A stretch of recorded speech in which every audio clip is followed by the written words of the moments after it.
Here's something that most people don't understand or don't know is that project management actually drives profitability in your organization.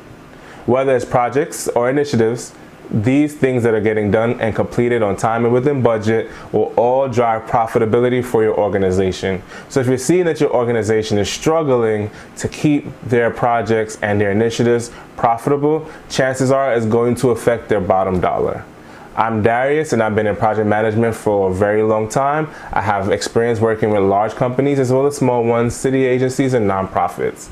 And during my time working with these particular organizations, I've seen countless of projects suck the profitability out of an organization. And the truth is that when you manage these projects or initiatives effectively, and you take the time to plan for them and ensure that they get done with the right resources, that is when your organization can truly see profitability within your initiatives. So in this video, I'm actually going to cover 5 ways that project management leads to profitability in organizations. I'm going to break it down. This is exactly why it does and some of the things that you can possibly improve in your organization so that you can remain profitable.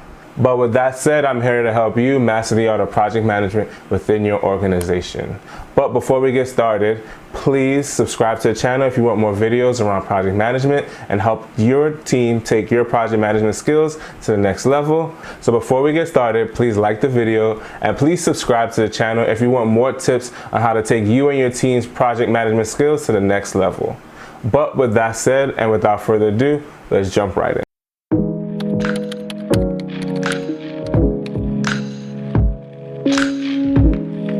Organizations sometimes lose out on key opportunities to make funds and make money so that this way they can continue to grow simply by not managing the initiatives or projects within their organization well. It's unfortunate that this is something that sometimes takes the back burner, but the reality is that organizations or initiatives or projects that do not have a project manager tend to see 50% more failure in these projects or initiatives. And that is the reality. Why? Because there's not someone dedicated to move the work forward. So whether that person is going to be a project manager, or they're going to be an account manager, or they're going to be some other lead that's going to help move those initiatives forward, they all still need to have those project management skills.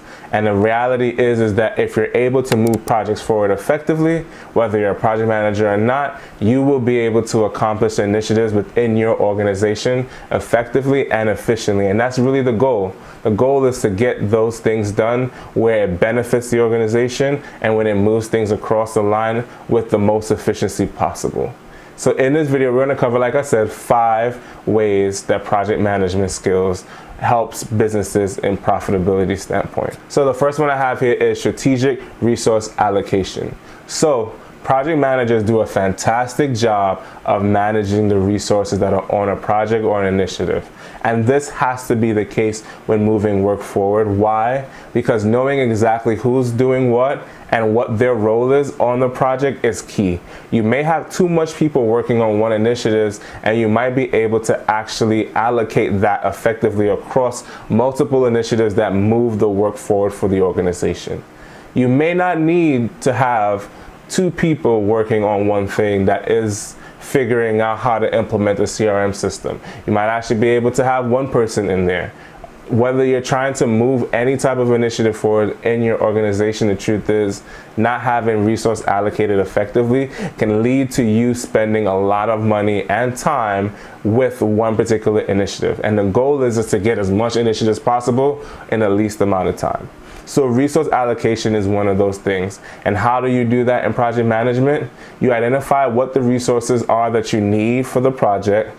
You then allocate them effectively, ensuring that the resources, 1, have time to actually participate on the project, and 2, that they know exactly what is needed of them and how they can contribute.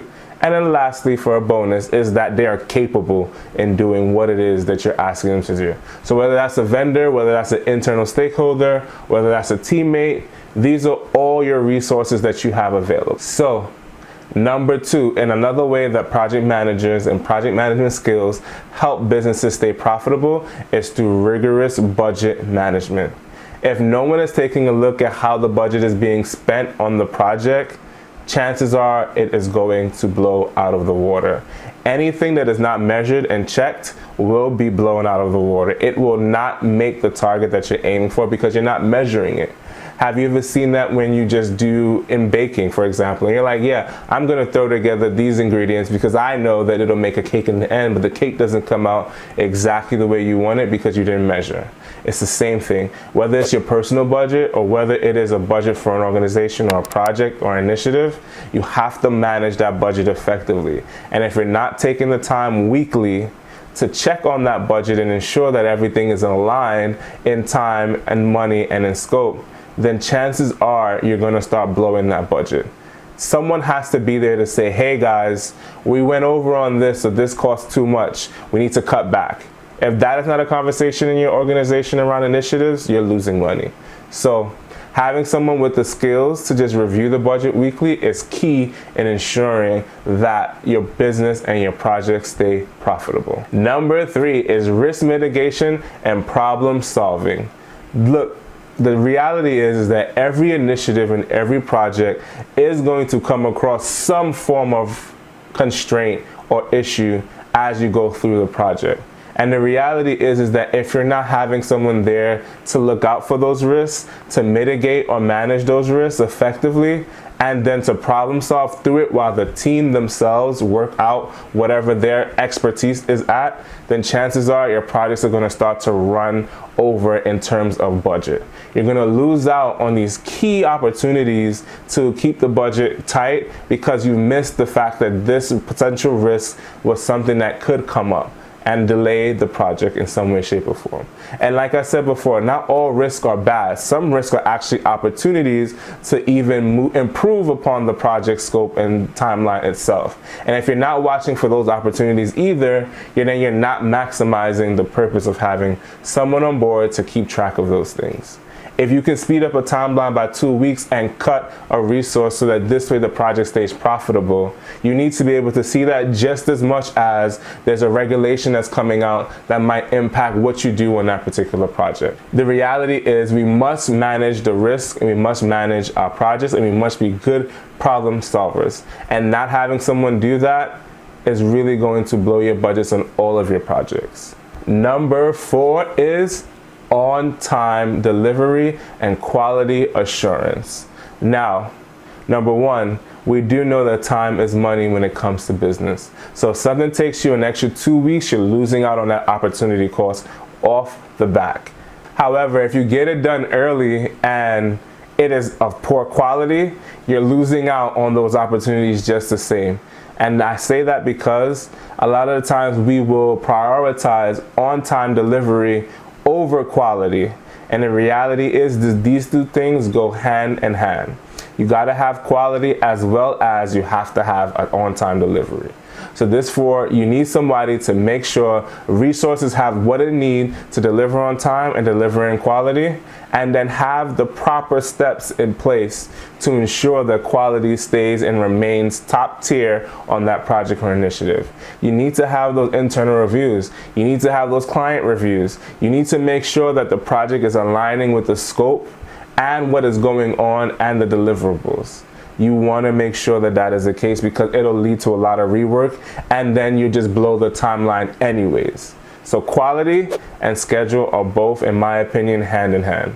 You lose quality, you're going to lose time. Making sure that have somebody to manage those things is effective, and that is where having great project management skills comes into play because they can now do the quality assurance. They can have a plan for quality assurance to ensure that both your internal team and external stakeholders are all on the same page and that everything gets done on schedule and in a quality that your clients come to expect and respect. But with that said, let's move forward into number 5, and that is enhanced stakeholder management.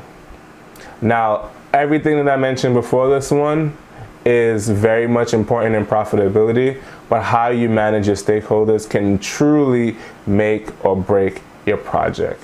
If you're not getting your stakeholders buy-in in your projects, chances are there's going to be some rework, chances are it's going to blow your schedule, chances are it's going to blow your budget. If you're not managing your stakeholders effectively in terms of scope, chances are it's going to blow your budget. If you are not communicating with your stakeholders and getting their buy-in, chances are it's going to blow your budget. If you are not getting the right acceptance criteria, chances are it's going to blow your budget. And we need to keep our projects profitable from the beginning all the way throughout the end. That is the whole point of the initiative to begin with. It's that we make money moving forward. And if you're not doing that effectively and you're not managing your stakeholders effectively, you are going to see budget incremental creeps throughout the project. Let me give you an example. An example of this will look like you ask the client to provide you feedback, that you have 2 rounds of feedback on your project. And that client gives you part of that feedback in one day, and then 3 days later gives you another part of that feedback that contradicts the original part. And now your team already has started working on their previous feedback, but now they have to make tweaks again. Now that is 2 rounds of revision technically, but now let's say you're not managing the client effectively and they think that you, my friend, have gone through just 1 round of revision. Now you have to have that conversation of, no, this is 2, this is 3, this is where we're at. But by simply having conversations and saying, look, this is what the review period will look like. We are going to need all of your consolidated feedback from everyone on your team on this day. And from that is what we'll work at and move forward with until we reach to revision 2. Without being able to effectively communicate this, you're going to find yourself constantly doing rework over and over and over and over and over until you blow the schedule and, of course, the budget. Now, with those 5 reasons as to why project management skills effectively lead to profitability for organizations, I hope that this really benefits your organizations and your teams. I'm not saying that everyone needs a project manager, but your teams need to have this skill in order to move initiatives effectively forward. And if they're not doing it, chances are you're going to start blowing those budgets. And we all want to make sure we see a return on every single project and initiative we have in our organization. But if you are seeing these issues in your organization and you want to have a discussion around them, please see the description below. I will include a Calendly link where you can set up a 30-minute free consultation, and I can possibly try and help you out in figuring out and identifying where it is that you are blowing your project budgets. But the reality is that we are all in business and we're all organizations that are trying to do good work and also grow financially. And if we're not managing it effectively, chances are we're just going to go over in all of those aspects. But with that said, I hope you found this helpful. My name is Darius. As again, if you please like this video, then like the video. Please subscribe to the channel if you want more tips around project management skills. And then also share this with anyone you think might benefit from this information. But with that said, I appreciate you sticking around to the end. I will catch you later, and I again see you in profitability land on your projects and initiatives. Thank you and have a fantastic day.